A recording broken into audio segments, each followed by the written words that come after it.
My name is Sara Lifshutz, and this show is titled As the Worst Has Already Happened. The show title comes from one of the pieces in the show, as I usually do. All of the work in this show is based off writings that I did immediately following the unexpected passing of my youngest brother 3 years ago in April 2021. This is the first time that I felt pushed to show more of my vulnerability in my writing and not clip so much of the writing, giving more detail to the viewer.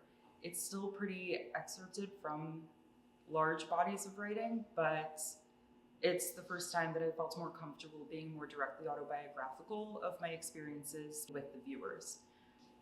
These pieces can still be taken out of context without understanding where this work came from, and I still think that's really interesting and important to my practice, to allow anyone that's looking at this work to approach it potentially with humor, with sadness, with curiosity. But I really enjoyed pushing myself a little further than ever before, providing more details and insight into my experiences. Over the years, writing has played such an important role in my art practice. It's become an integral part of my process, and I've been leaning into that more and more over the years. So I've decided to be more proactive in my writing, not just jotting down a thought that stays with me, but really intentionally taking the time to write in the moment. This is one of those first major events where it's happened over the period of a week, but I've been really enjoying that part of the process, and I think my writing is getting better, and I think it's impacting my work in a very different way. It's definitely going down a more autobiographical route with that intention, which is not necessarily something I expected to show up in the final pieces that are influenced by the writing. It's been an interesting process to see that evolution. I have primarily been focusing on neon work over the past 9-10 years, but with the background in other mediums, it's not something that I want to lose completely. So when I look at my journals and my writings in my sketchbook, a piece can be in any form at the end. It doesn't have to be text, it doesn't have to be neon. I can work with any medium. And as of late, I have really been missing other mediums. There's one piece in the show that harkens back to some work that I did as a graduate student at the University of Wisconsin-Madison, where I was really pushing work with grief and also Jewish mourning traditions. So I definitely felt like it was time to explore that again in this moment. My practice is definitely based on access and availability of materials and what's possible in the studio. Neon has been so prevalent in my life in so many ways over the past nearly decade that it has been easier to fall into that path when thinking about what to make based on my writings. But it has been really enjoyable to explore the other mediums as well, get a little bit back into sculpture. I think neon has been such a great medium to work with because of its baggage and history. We have so many preconceived associations when we see a neon sign, and it's really enjoyable to push it to work within my parameters, especially if it's maybe saying something that you don't necessarily see up in bright lights. I try to approach the work with a dark humor. Many would say that's a constant trait of Jewish culture, and just appreciating the comedy in the tragedy. And that's definitely something that I find comfort in, especially when dealing with darker subject matters. I think everyone approaches the work differently, and I appreciate those who can find the humor within it. The majority of my time when working on a new piece is spent on editing, deciding the perfect details for how I want the piece to come across. In this process, editing took about 2 years, coming up with all the decisions to make sure that the piece was as direct as possible. And because of that, I decided to hide all of the wiring except in one situation where we have the wiring hidden and then exaggerated behind the piece. Normally, I don't mind hiding the wires in the wall or keeping them visible and present, but this time it was really important that we had a very clean, clear message with no potential options for distractions. I wanted there to be no doubt, no question that The wiring wasn't placed in a certain way to enhance or push the piece in any direction. I really wanted the focus to be on the words itself, no distractions. To me, that kind of pushes other ideas with this body of work, where I really wanted the focus to be on the narrative being told through the work, and I want that to be as direct as possible. In the piece behind me in particular, we do have more of an arranged setup, and I'm definitely drawing on my experience of making installation work, completely trying to set up a situation where the viewer experiences everything the way I want them to. I really appreciate being able to create that experience, whether there's a performance involved or not. And my favorite thing to do when making work is to watch other people interact with the work in a hidden way.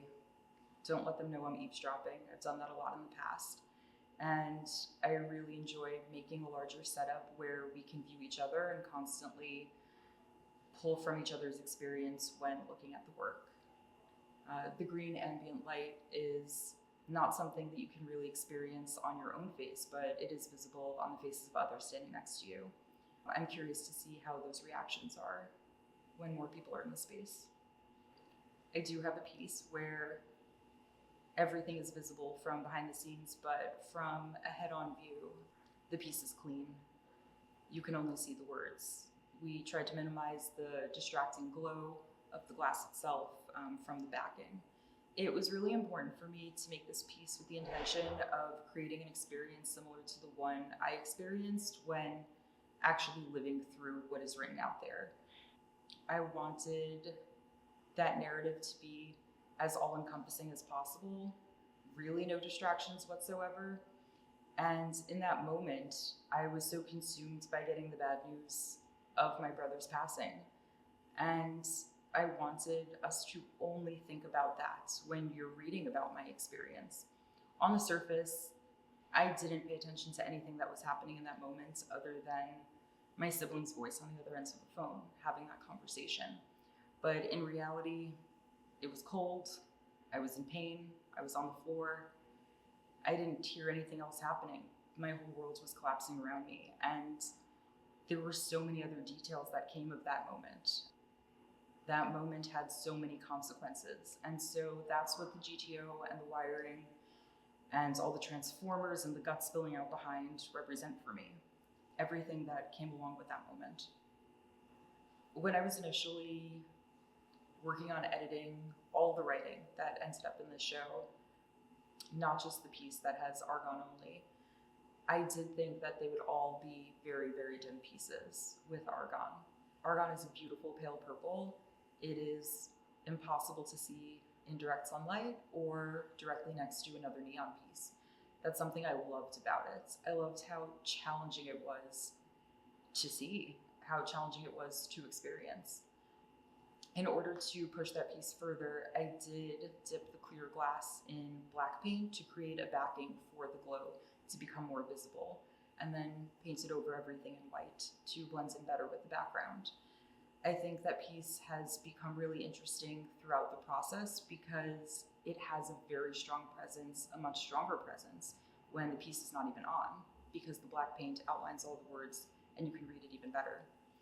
I did initially think of using that for all these pieces, like I said, but part of the art practice and the beauty of making is making decisions through the process.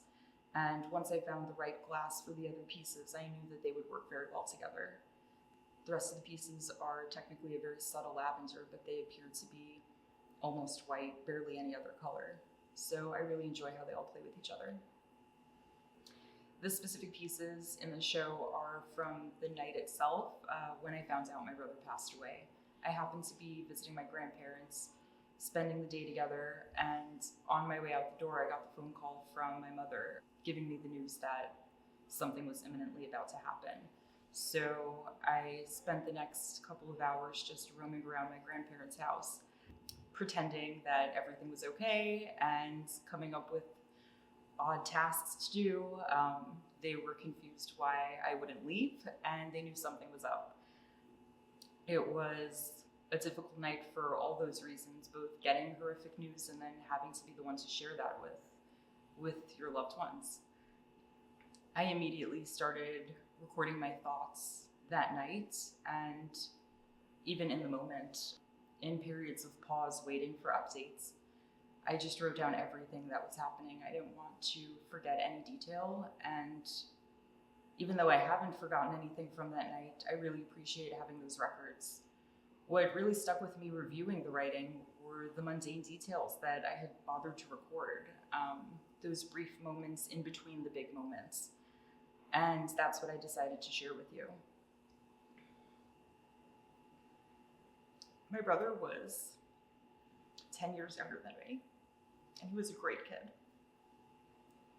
And he was a lot of fun. And he loved having a big sister that was an artist. And he loved coming into the neon shop. And he was a natural, a scary natural. He kept telling my parents he wanted to run a neon business one day. I think he would be so sad to have caused this much pain and seeing it through the work. But I know he would be really proud.